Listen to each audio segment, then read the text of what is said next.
여러분 잘 알고 있는 어, 이야기, 맹인과 코끼리 이야기를 여러분 잘 아실 겁니다.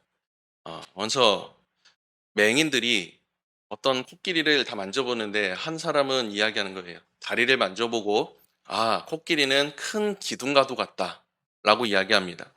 어떤 맹인은 코를 만져보고 아니야, 길쭉한 파이프 같아. 그리고 휘어지기까지 해. 그리고 어떤 이는 귀를 만져보고 나서 이야기합니다. 아니, 부채같이 넓어. 라고 이야기를 하는 겁니다.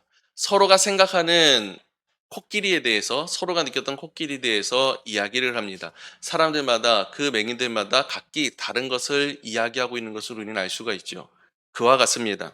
여러분, 우리는 때로는 나의 체험과 나의 것이, 내가 경험한 것이 전부인 것처럼 생각될 때도 있으며, 그것만이 성령의 역사이고 그것만이 하나님의 일이다라고 우리는 착각하기에 일수입니다.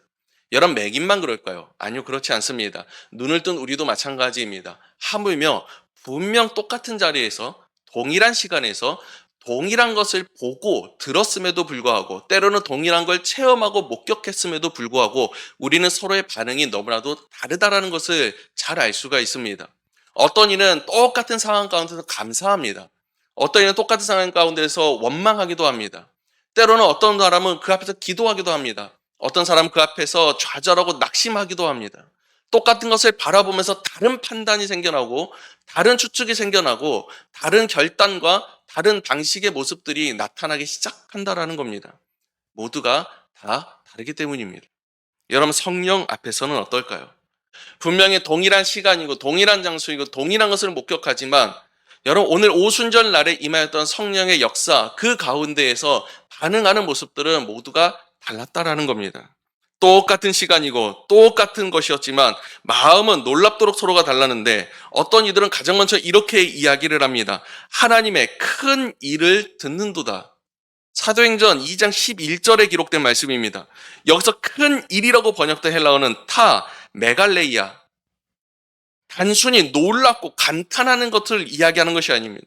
성경, 특히 구약 가운데서 이와 비슷한 단어로 사용되는 것들은 하나님의 구속과 심판, 권능과 손길, 이러한 것들을 표현하는 고유 명사라는 거예요. 하나님의 놀라운 일, 하나님의 놀라운 역사, 이것을 말할 때 하나님의 큰 일을 듣는도다 라고 고백하는 사람들이 있어요. 그런데 또 어떤 이들은 이렇게 얘기합니다. 어찌된 일이냐? 깜짝 놀라는 겁니다. 엑스탄토, 그냥 그저 예수님께서 어떤 수많은 사람들에게 놀라운 역사를 보여주셨을 때 대부분이 혼란을 느끼며 그와 동시에 경외감을 느꼈을 때 나타나는 반응에 대해서 이 단어를 사용을 해요. 하나님의 인재는 분명 경험했습니다. 그런데 그 안에서 경외함으로 나아가지 못해요.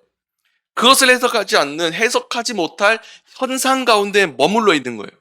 마음은 열려 있습니다. 그런데 진리에 응답할 준비가 되어 있지 않는 상태를 이야기하는 겁니다. 그리고 나서 또 한 부류가 나타납니다. 저들은 새 술에 취하였다. 이런 신약 성경에 통틀어서 단 한 번 조롱적인 표현으로 사용되는 단어입니다. 새 술에 취하였다. 여러분, 이때가 6월절 이후에 오순절 날이 이르는 이때는 5월 말 혹은 6월 초를 이야기를 합니다. 포도가 결실되는 때가 7월 말에서 9월 정도라고 이야기를 해요. 그때가 결실이 되고 그것을 수확을 합니다. 수확을 해서 포도주를 담그는 걸 새 포도주라고 이야기를 합니다. 아직 새 포도주가 있기도 전입니다. 그리고 이 새 포도주는 축제 때나 이럴 때 많이 음용하고 사용되는 것으로서 도수가 낮아요. 그렇게 빨리 취하지를 못합니다. 사람들이 조롱할 때 이렇게 얘기하는 거예요. 아직 새 술이 나오지도 않은 때, 그리고 많이 먹어도 취하지 않는 그것에 저들이 취한 것이다라고 조롱하고 있는 겁니다.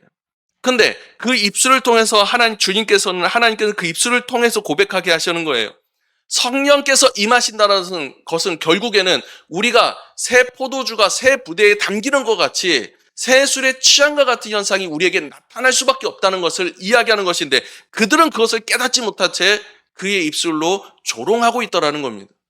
성령이 임하시는 그 자리에 어떤 사람들은 큰 일을 행하시는도다, 하나님을 찬양하는 사람이 있고, 어떤 이는 그저 깜짝 놀라고 이 현상을 어떻게 해석할 수 있을까라고 이야기하는 사람이 있고, 어떤 이들은 저건 그저 이렇게 그렇게 해석할 일도 아니야. 그저 비방받아 마땅한 것이고 조롱받아 마땅한 것이야.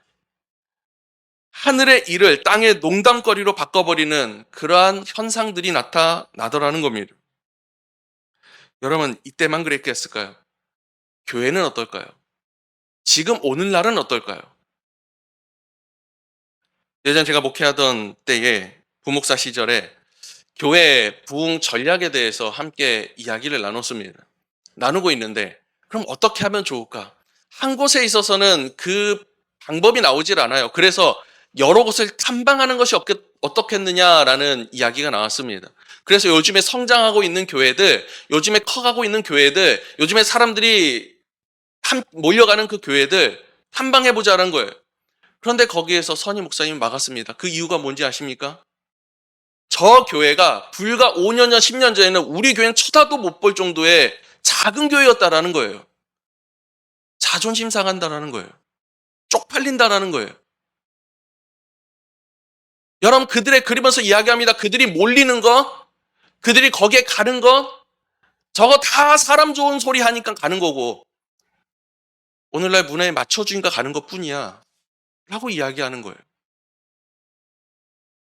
여러분, 초대교회에 성령이 임하셨을 때 수많은 사람들이 그 자리에 모였습니다. 여러분, 성령의 역사가 임하는 교회의 특징이 뭔지 아십니까? 함께 기도하기 힘쓰고 함께 전도하기 힘씁니다. 그곳에 사람이 없는 것이 아니라 사람이 바글바글 하다라는 거예요. 여러분, 그것만으로 이렇게 판단할 수 없지만 눈에 보이는 현상이 그렇다라는 겁니다. 그런데 그 모습을 보면서 여러분, 그것을 배우려고 하지 못할 망정 오히려 그것을 폄하하고 자존심을 내세우는 모습들, 여러분, 오늘날 교회 가운데 많이 나타난다라는 거예요. 누군가는 그 임재를 삶의 방향의 전환으로 받아들이고, 누군가는 현실과 거리감 속에서 놀라고 당황할 뿐이고, 누군가는 그저 조롱하고 무시하더라는 겁니다. 오순절 현장은 단순히 성령께서 임하시기만 한 곳이 아니라 각 사람의 모두에게 영적인 상태가 드러나는 날이기도 하다라는 거예요. 그리고 오늘 예배가 나는 우리의 영적인 상태가 드러날 수 있는 날이 될 수 있기를 간절히 소망합니다. 지금 우리는 오순절 문 앞에 서 있습니다. 성령께서 여전히 임하시며 우리에게도 말씀하시는 거예요. 너희는 어디에 속한 자냐? 그 물음 앞에 회피하지 않고 정직하게 응답할 수 있는지 스스로를 점검해 볼 수 있기를 간절히 소망합니다. 성령 강림은 예기치 않은 초자연적 현상이 아니었습니다. 그리고 예정되지 않았던 일도 아니었습니다. 분명히 예수 그리스도께서 분명히 약속하신 명령에 따라서 그 말씀을 붙잡고 기다리던 자들에게 주어진 응답이었습니다. 사도행전 2장이 기록합니다. 오순절 날이 이미 이름에 그들이 다 같이 한 곳에 모여 있더니, 이렇게 시작을 해요. 성령 강림이 있기 이전에 그들이 모두가 함께 모여 있었다라는 거예요. 함께 나와 있었다라는 거예요. 제자들이 단순히 모여 있는 것이 아니었습니다. 습관적으로 모여서 지금도 과거처럼 두려움에 떨고 있는 것이 아닙니다. 예수님의 승천을 목격했던 그들이 모여서 있었던 것은 사도행전 1장 4절에 이야기합니다. 예루살렘에 떠나지 말고 아버지께서 약속하신 것을 기다리라. 기다리라는 거예요. 그 기다림을 그들이 행하고 있었는데, 그러면 그냥 단순히 기다리고만 있었느냐? 신뢰함 가운데에서 그들이 행한 것은 사도행전 1장 14절에 이렇게 기록합니다. 여자들과 예수의 어머니 마리아와 예수의 아우들과 더불어 마음을 같이하여 오로지 기도에 힘쓰니라. 오로지 기도에 힘쓰니라. 기도하고 있었다라는 거예요. 그런데 우리가 여기서 더 중요하게 깊이 있게 보아야 되는 단어가 무엇이냐면 마음을 같이 하여라는 거예요. 마음을 같이 하여, 호모디마돈이라는 이 단어가 사용될 때는 언제나 이런 겁니다. 그저 의견이 일치하고 그저 방향만 일치한 것이 아닙니다. 감정과 의지와 목적이 하나로 결합된 상태를 이야기할 때 이야기해요. 그리고 이 단어가 가장 많이 사용된 장소, 아니 99%가 사용된 곳이 어디냐면 바로 초대교회를 지칭할 때 이야기합니다. 그들이 한 마음으로 모여서 기도하더라. 그들이 한 마음으로 복음을 전하더라. 할 때 사용됐던 단어가 이거라는 거예요. 오로지 그때에만 사용이 돼요. 다른 말로 이야기하면 우리가 초대교회를 단 하나의 단어로 이야기하자면 이거라는 겁니다. 한 마음이 되었다라는 거예요. 마음이 같아졌다라는 거예요. 여러분, 성령께서 임하셨기 때문에 그들이 마음이 같아진 게 아닙니다. 마음이 하나 된 그곳에 성령께서 임하셨다라는 거예요. 주의 말씀이 임하였고 그 말씀에 신뢰함 가운데 모여서 함께 기도하는 그 마음이 하나가 됐을 때 성령께서 그 자리에 임하셨다라는 겁니다. 초대교회 영적 일치를 상정하는 대표적인 단어가 되었고, 공동체의 순종이요, 공동체의 기대요, 공동체의 기다림 가운데에서 성령이 임하셨다는 것을 우리에게 직접적으로 보여주는 말씀 아니겠습니까? 여러분, 그들이 성령을 위해서 얻기 위해서 무엇인가를 열심히 한 것이 아니었습니다. 떠나지 않았어요. 떠나지 않고 그 자리에서 기다리고 있었다라는 거예요. 그런데 하염없는 기다림이나 내가 스스로 하는 기다림이 아니라 주님께서 말씀하신 대로 그곳을 떠나지 않고 기다렸던, 말씀을 붙잡는 기다림이었고, 그 가운데 한 마음 한 뜻이 되어 기도할 뿐이었다라는 겁니다. 그것을 통해서 그 자리를 지킨 그 모든 사람들에게 성령께서 임하셨습니다. 여러분, 오늘날 시대가 이렇지 않습니까? 빠르고 즉각적인 응답을 원하는 시대. 성령은 여전히 과거나 지금이나 동일합니다. 오랜 기다림 가운데 기도하고 있는 자를 찾고 그에게 임하신다라는 거예요. 여러분, 성령의 9가지 열매가 무엇입니까? 그 중에 한 가지가 있죠? 무엇입니까? 오래 참음이 있잖아요. 여러분, 우리는 어디에 머물고 있습니까? 우리는 기다리는 사람입니까? 아니면 떠나는 사람입니까? 성령은 기다리는 자에게 그 기다림은 공동체적으로 살아낸 자들이 위에 임하신다는 사실을 여러분 기억하시기 원합니다. 임하는 그분은 교회를 새롭게 하고 흩어진 우리의 마음을 오히려 하나 되게 하신다라는 거예요. 여러분, 우리는 이것을 또 한번 기억하기 원합니다. 그 성령이 임하셨을 때 나타났던 현상이 이와 같습니다. 마치 불의 혀처럼 갈라지는 것들이 그들에게 보여 각 사람 위에 하나씩 임하여 있더니, 갈라져요. 그리고 각자에게 임하였습니다. 분명히 공동체가 함께 한 마음이 한 뜻이 되었을 때 성령께 한 분 성령님께서 임하십니다. 임하시는데 그 임하는 모든 현상 가운데에서 갈라짐이 나타나고 각자 사람 위에 임함이 나타납니다. 나누어지고 분배되다라는 이 단어의 뜻이, 그 안에 중요한 뜻이 하나가 더 숨겨져 있어요. 그게 무엇이냐면 개별화되다라는 거예요. 개별적으로 만나셨다라는 거예요. 1대1로 만나셨다라는 거예요. 성령께서 분명 공동체 가운데에 한마음 한뜻 되셨을 때 임하셨지만 그 모두가 동일한 현상과 동일한 것을 이야기하는 것이 아니라 각 사람 한 명 한 명을 개별적으로 만나시고 그 개별적으로 그에게 역사하셨다라는 거예요. 그들이 다 성령의 충만함을 받고 성령이 말하게 하심을 따라 다른 언어들로 말하기를 시작하니라. 다른 언어들. 여러분, 본문 가운데 이야기하잖아요. 그들이 다 갈리 출신이에요. 다 그대 유대에서 태어났던 사람들이에요. 그런데 수많은 지역들, 여러분, 그때 세계 공용어는 물론 헬라어입니다. 하지만 자신들의 모국어가 있어요. 지금처럼 영어를 잘하는 사람들일 뿐이지 자신들이 나라 가운데서 자신의 민족들 가운데에서는 자신들의 언어를 사용한다라는 거예요. 다 모인 그 자리에서는 모두가 헬라어를 사용해야 될 텐데 그곳에서 자신들의 방언을 들어요. 자신들의 나라의 언어를 들어요. 여러분, 이것이 이야기하는 것은 무엇이냐면 한 분 성령님께서 모든 것을 똑같이 이야기하시는 것이 아니라 각기 다른 언어들로 말씀하게 하셨다라는 겁니다. 성령의 역사가 모든 사람들에게 동일하게 임하였지만 다르게 반응하고 나타났고 다르게 이끌림 받았다라는 것을 이야기하고 있는 겁니다. 더욱이 여러분, 각 사람들이 이해할 수 있는 언어였다라는 거예요. 성령께서 우리가 이해하지 못하고, 복음이라는 것이 그렇습니다. 우리가 이해할 수 없는 것을 우리에게 나타나는 것이 아니었습니다. 이해할 수 있는 것들, 우리가 알아들을 수 있는 것들, 그것을 통해서 우리에게 임하였고 우리에게 깨닫게 하시고 우리를 인도하셨다라는 거예요. 예수천당, 불신지옥, 과거에 많이 들어보시지 않았습니까? 저도 90년대 초중반 때는 교회에서 그러고 다녔던 것 같아요. 그때가 중학생 때입니다. 밤늦게 교회에서 다 다 무리죠. 예수천당 불신 지옥을 외치고 다녀요. 여러분 그래도 전도가 됐어요. 그때는. 아무도 뭐라고 하지 않았습니다. 오늘날은 어떨까요? 예수천당 불신 지옥 외치면 뉴스에 나오더라고요. 여러분 이 방법이 옳은 방법이냐 틀린 방법이냐? 어떤 이들에게는 옳을 수 있습니다. 어떤 이들에게는 선물을 주기 때문에 오는 교회에 오는 것 그것이 옳을 수도 있습니다. 어떤 이에게는 우리의 삶으로서 보여주는 것 그것이 옳을 수 있습니다. 모든 사람에게 다 다르다라는 거예요. 그런데 우리는 언제나 생각합니다.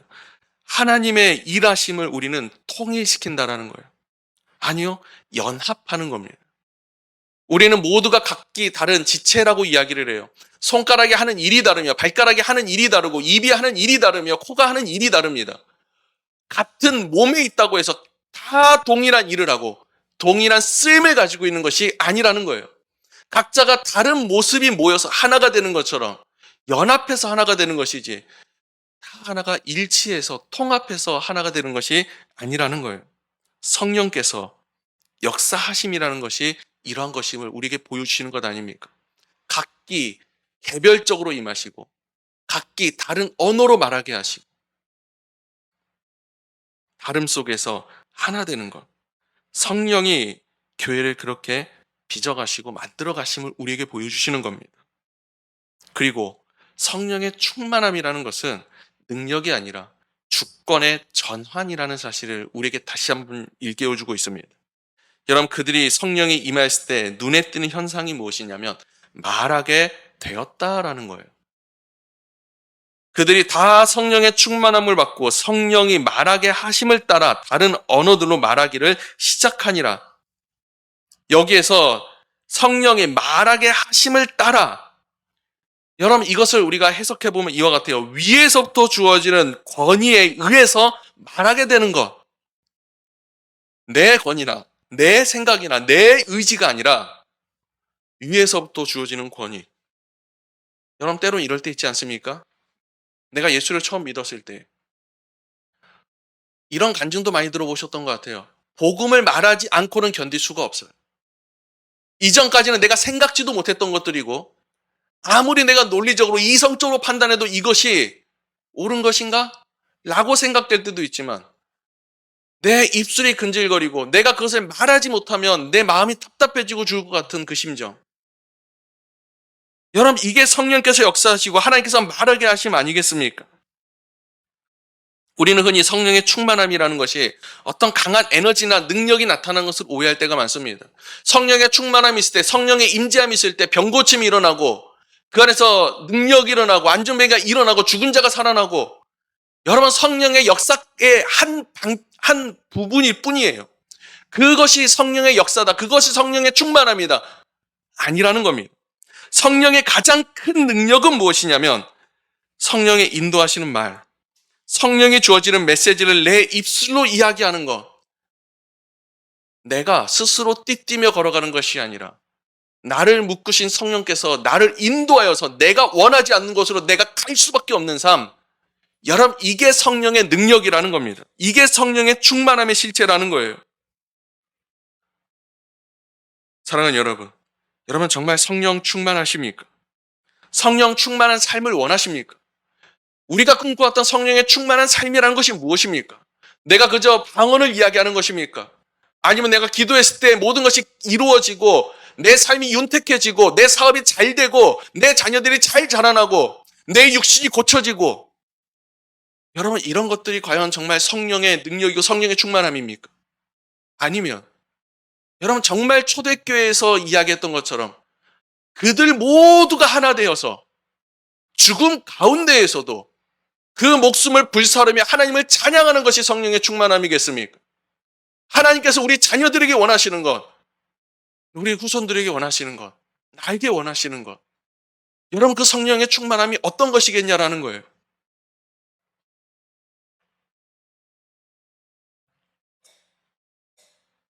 그럼 초대교회 그들의 순교와 그런 모습들은 광신도적인 모습이 아닙니다.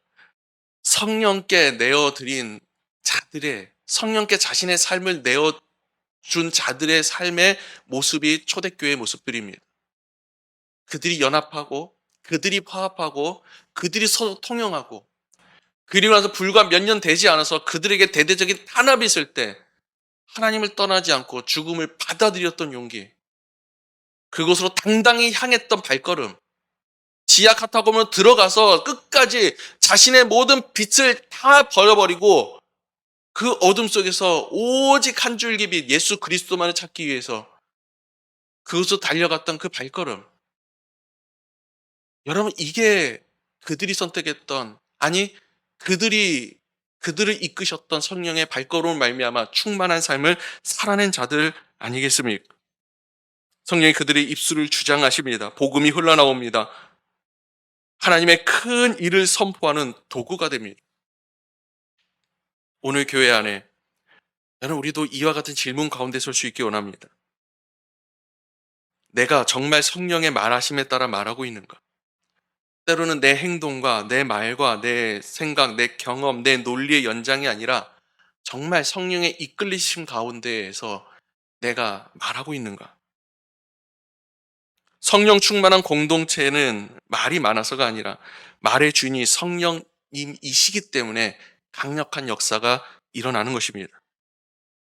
우리 스스로 말하기보다 성령의 주권에 우리 자신을 내어드릴 준비가 되어 있는지 여러분 돌아볼 수 있기를 원하며, 주의 영이 나를 다스리고 주의 영이 내 입술을 여시고 주의 영이 나를 통해서 하나님의 큰 일을 말하게 하시는 것, 그것이 오늘 우리가 구할 성령의 충만함이라는 사실을 기억하면서 성령 충만함을 위해 기다리고 기도할 수 있는 우리가 될 수 있기를 간절히 소망합니다. 처음 살폈던 것처럼 오순절 현장은 단지 성령이 임하시는 곳이 아니라 각 사람의 영적 실태가 드러나는 자리였습니다. 성령은 한 장소에 임하셨고 한 공동체를 감싸셨습니다. 더욱이 불의 혀처럼 갈라지는 그 모든 것들은, 그리고 각기 다른 언어로 말씀하시게 하는 것들은, 우리가 창세기의 말씀에 보면 바벨탑 사건이 기억나실 겁니다. 그때 하나님께서 각기 언어를 흩으셨어요. 각기 언어를 흩으셨던 그 장면과 오버랩이 돼요. 하지만 다른 것이 있다면 하나님께는 그때는 그들을 흩으셨지만 이때는 각기 개별적으로 그들을 만나시고 서로 다른 말씀을 말하게 하시며 오직 성령으로 하나 되게 하셨다라는 거예요. 여러분, 우리는 어디에 속한 자들입니까? 하나님의 큰 일을 깨달으며 마음으로 반응하는 자들입니까? 아니면 그저 놀라고 해석되지 않는 신기한 현상 가운데 머물러 있는 자들입니까?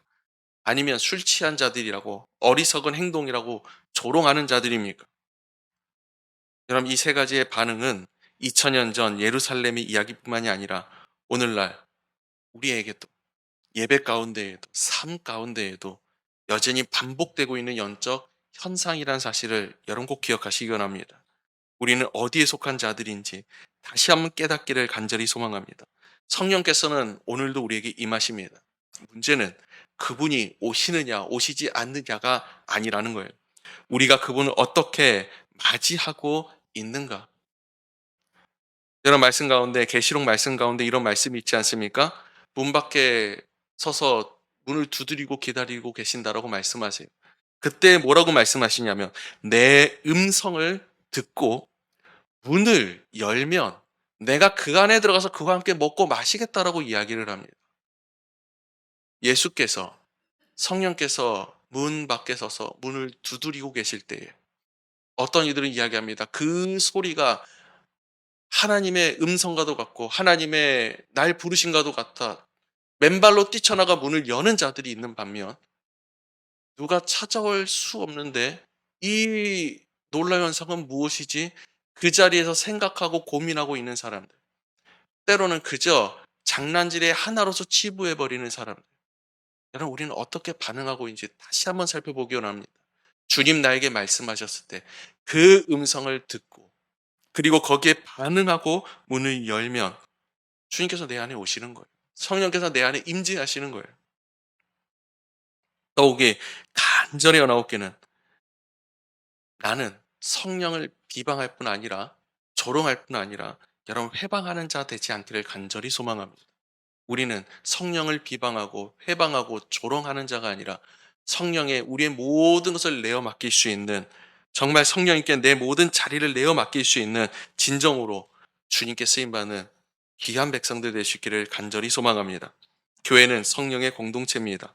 따라서 교회의 조직이나 제도 이전에 우리가 해야 되는 것, 성령의 기다림이요, 성령을 따라가며 성령으로 하나 되는 공동체라는 사실을 기억하시고 다시 순종하고 다시 회개하고 다시 갈망하면서 우리가 한마음 한뜻으로 오늘 우리에게 임하시는, 우리에게 역사하시는 성령을 우리가 만날 수 있기를 간절히 소망합니다.